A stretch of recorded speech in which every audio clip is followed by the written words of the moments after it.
मन को शुद्ध करने के लिए सात्विक विचार,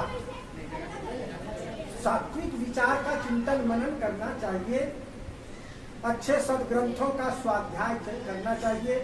संत महात्माओं के पास बैठ करके, सत्संगी भाइयों के साथ बैठ करके संतों के विचार को सुनना चाहिए, जिससे मन आपका पुष्ट हो। नहीं ज्यादा समय मिलता है, महीने में एक दिन का समय निकालो कि सभी भाई मिल करके हम महीने में एक दिन, कोई दूसरा दिन पूर्णवासी का रख लो, रविवार का दिन रख लो, क्या महीने में एक दिन, सप्ताह में एक दिन सभी भाई मिल करके एक जगह बैठेंगे 1 घंटा और कोई ग्रंथ लेंगे।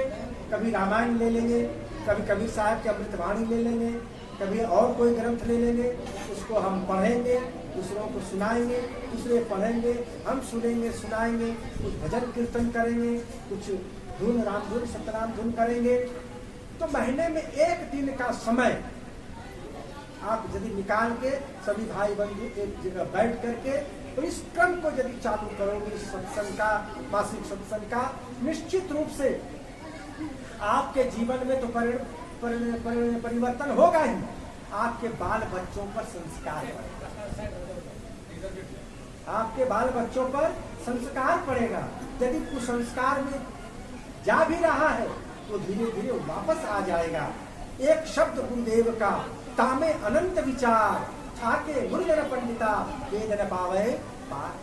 तो एक शब्द भी गुरुदेव का यदि लग जाए तो जीवन में अमूलचूक परिवर्तन आ जाता है।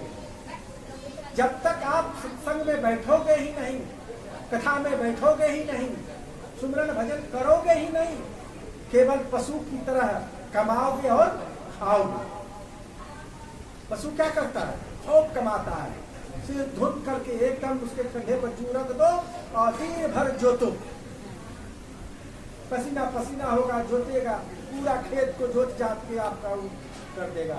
शाम को जो भी दोगे खाने पीने के लिए, रूखा सूखा, वो सब खा पी करके सो जाएगा। का पशु की तरह ही केवल कमाना और खाना ही अपने जीवन का लक्ष्य बना लिए हो, तो जो भी मानव का तन इस बार मिला है दोबारा मिलने वाला, मानुष होके ना मुआ, मुआ सो ढांगर ढोर, एको जीव ठौर नहीं लागा, भया सो हाथी घोर। सदगुरु कबीर साहब की वाणी है कि परमात्मा की कृपा से इस बार तो तुमको मनुष्य का जन्म मिल गया, मनुष्य के जन्म पा लिया, मानुष होके ना हुआ। जन्म तो मिला लेकिन मनुष्य होकर जी नहीं पाए। मानुष का तन तो आपको मिल गया लेकिन मनुष्य होकर जी नहीं पाया, मनुष्य होकर जी नहीं पाया, मानुष होकर ना हुआ, मनुष्य होकर मर नहीं पाया। मुआ जिया सो हाथी घोड़, हाथी और घोड़े की तरह, पशु की तरह। हाथी मतलब शक्तिशाली, घोड़ा मतलब तेज चलने वाला, तो खूब शक्तिशाली हो गया, खूब बुद्धि तुम्हारी तेज चलने लगी, बड़े बड़े ऊंचे पद प्रतिष्ठा को प्राप्त कर लिया, लोगों को शक्ति के बल पर सताया, परेशान किया। तो मनुष्य की तरह जिया नहीं, मनुष्य की तरह मरा नहीं, एको जीव ठौर नहीं लागा। ठौर ठिकाना तुमने नहीं लगाया, अपना ठौर ठिकाना नहीं लगाया, तो अंत में क्या होगा? फिर मनुष्य का तन परमात्मा देगा क्या? नहीं देगा। भयासो हाथी घोड़, फिर हाथी में, घोड़े में, तो हाथी घोड़े की तरह जिए हो, बैल की तरह जिए हो। जब बैल की तरह जिए हो, हाथी घोड़े की तरह जिए हो, तो वही चीज से तुमको वही शरीर मिलेगा। अब की पासा ना पड़े तो फिर 84 जाए। इस बार यदि पासा समझते हैं ना, जुआ खेलते हो तुम लोग, जुआ खेलते हो ना? जुआ का टिकट तो लेते हो ना? वो तो जुआ का ही एक तरह से रूप है। जुआ में तो आप देखते हो महाभारत जैसे कांड हो गया। तो कहना भाई चलो, जीवन भी एक जुआ है। जीवन क्या है? एक जुआ है।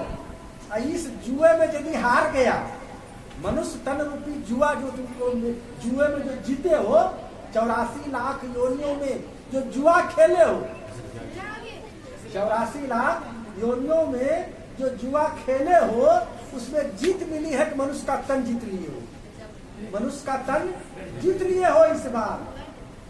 और इस बार यदि इस तन को हार गए तब फिर दोबारा मिलने वाला नहीं है।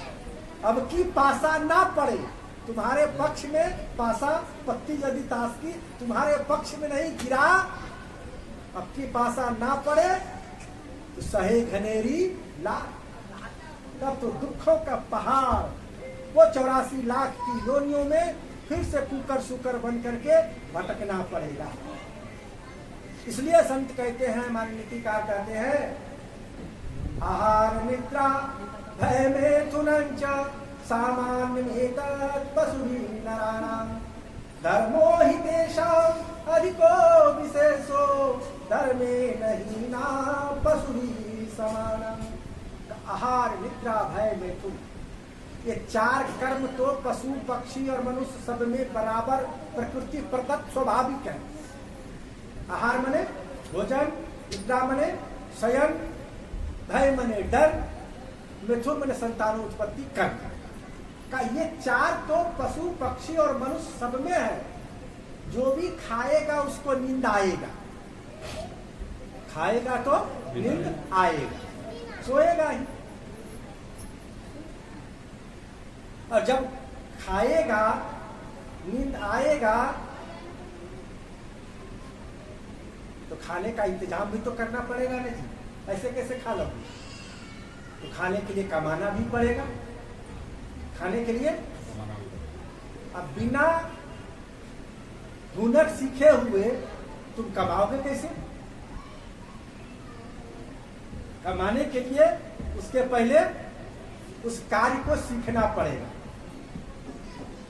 सीखना पड़ेगा ना, बिना सीखे हुए होगा? उसके पहले सीखना पड़ेगा।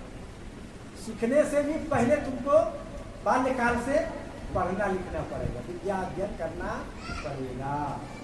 पहले पढ़ोगे लिखोगे, फिर हुनर सीखोगे, उसके बाद फिर कमाओगे, तब फिर खाओगे, तब फिर सोओगे।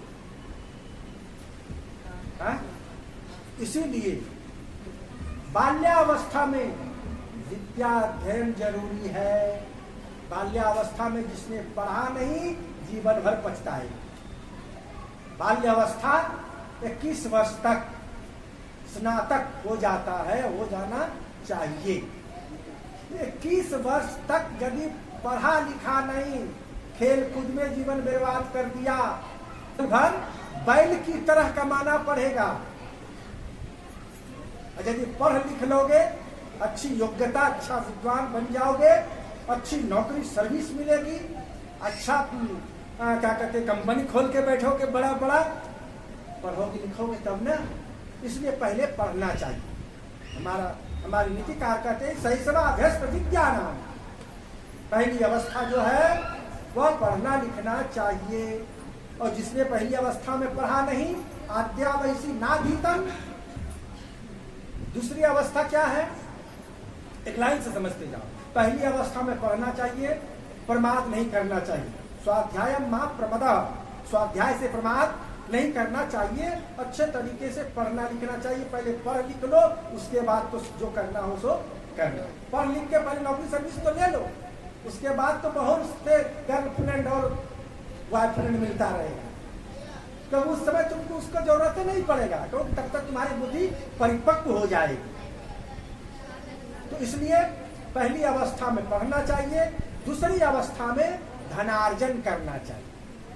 दूसरी अवस्था में धनार्जन 20-21 के बाद गृहस्थाश्रम में प्रवेश, शादी विवाह। 21 से 25 तक शादी कर देना चाहिए बाल बच्चों की। जो गार्जियन 25 तक बाल बच्चों की ब्याह शादी नहीं करता, वो अपने उत्तरदायित्व से समझो कि चूक जाता है। उस चूक का प्रभाव उसके जीवन पर भी पड़ेगा, उस बालक के भी जीवन पर पड़ेगा। ठीक है। तो बहुत लोग जो है अपना कैरियर बनाने में, कैरियर का मतलब टका पैसा कमाने वाला बनाने के बारे में, ये जो जीवन जो तुम्हारा उम्र जो है वो ढल जाता है। और 30 बरस हो गया, 40 बरस हो गया, विवाह नहीं किया, उसके बाद लड़की वाला लड़की देना नहीं चाहता। कौन देगा? 38 बरस 40 बरस के लड़के को अब लड़की कौन देगा? तो बहुत लड़के लड़कियां इसी तरह रह जाती है। इसलिए हमारे जो नीतिकारों ने, हमारे जो ऋषि महर्षियों ने एक नियम बनाया, 4 अवस्था। पहली अवस्था, पहले के संत महापुरुष 100 वर्ष तक जीने की तमन्ना करते थे। शतम जीवेत सार्धम जीवेत, हे प्रभु हे परमात्मा, मैं 100 वर्ष तक जीऊं, मैं कामना करता हूं, मैं प्रार्थना करता हूं प्रभु मुझे 100 वर्ष की आयु दीजिए। तो 100 वर्ष की आयु मानकर 25-25 वर्ष तक की बंटवारा कर दिया गया।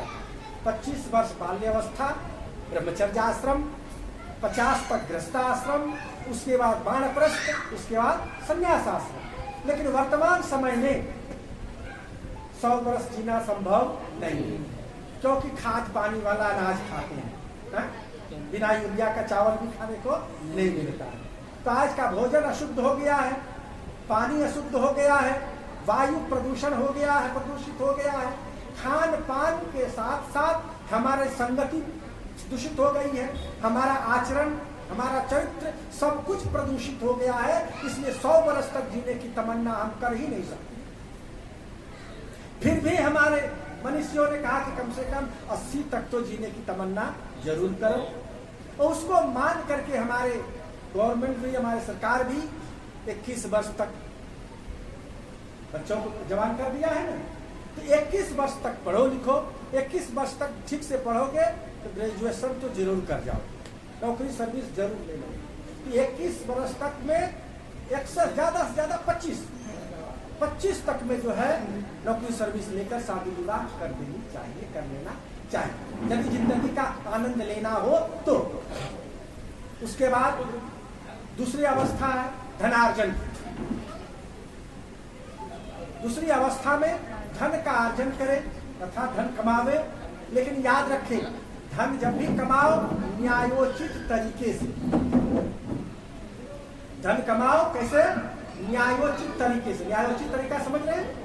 न्याय संगत, किसी का हरण करके नहीं, किसी का खींच करके, बेईमानी शैतानी करके नहीं, ईमानदारी से कमाओ। ईमानदारी से कमाया गया धन भले धीरे धीरे आ रहा है, उस धन में अस्थायित्व रहेगा, उस धन में अस्थायित्व रहेगा, वो आपका धन रहेगा।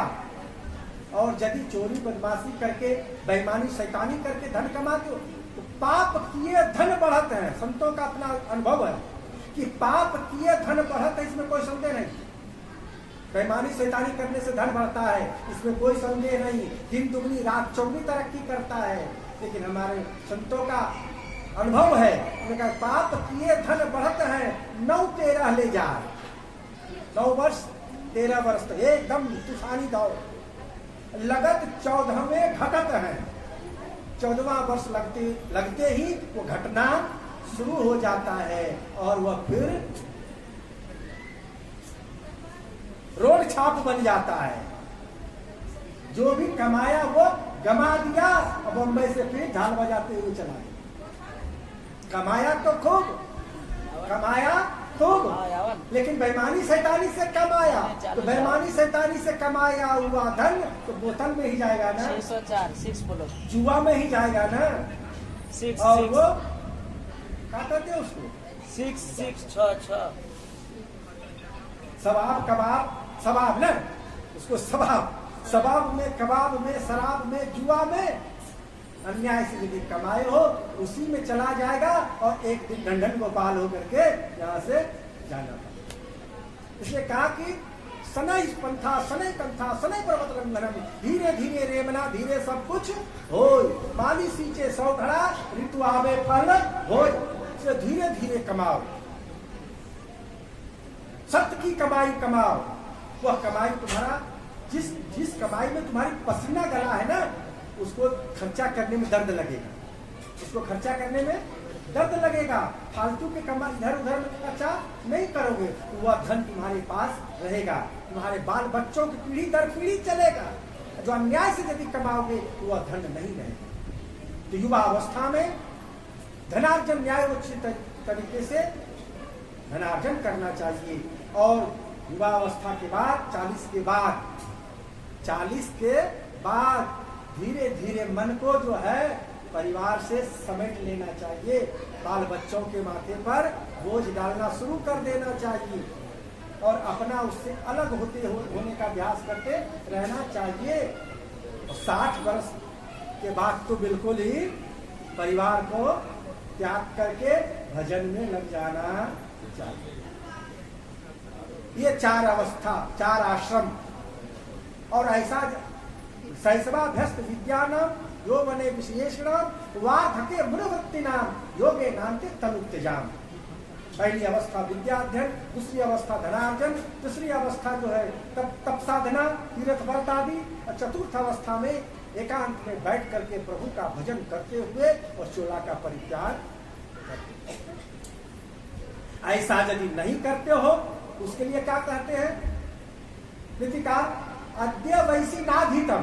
पहली अवस्था में जिसने पढ़ा लिखा नहीं, अद्य वैसी नाधीतम द्वितीय नार्जितम धनम। दूसरी अवस्था में जिसने धन का अर्जन नहीं किया, अद्य वैसी नाधीतम द्वितीय नार्जितम धनम तृतीय न तपस्तप्तम। तृतीय अवस्था में तपस्या नहीं किया, तीर्थ व्रत नहीं किया, जब तप नहीं किया तो चतुर्थे किम करिष्यति। चौथी अवस्था लाचारी की अवस्था, वृद्धावस्था, जब पैर काम नहीं करेगा, कमर काम नहीं करेगा, हाथ काम नहीं करेगा, आंख काम नहीं करेगा, श्रवणेंद्रिय काम नहीं करेगा, तो उसमें क्या कर पाओगे? कुछ नहीं। इसलिए जो हमारे ऋषि महर्षियों ने जीवन के क्रम को बांटा है, और अब आप लोग अपनी अपनी अवस्था देख लो, जो जिस अवस्था में हो और जिस अवस्था का कार्य हमारे ऋषियों ने निर्धारित किया है, उसको यदि अपने जीवन में अपनाओ, यह जीवन सुखमय होगा और आनंदमय होगा।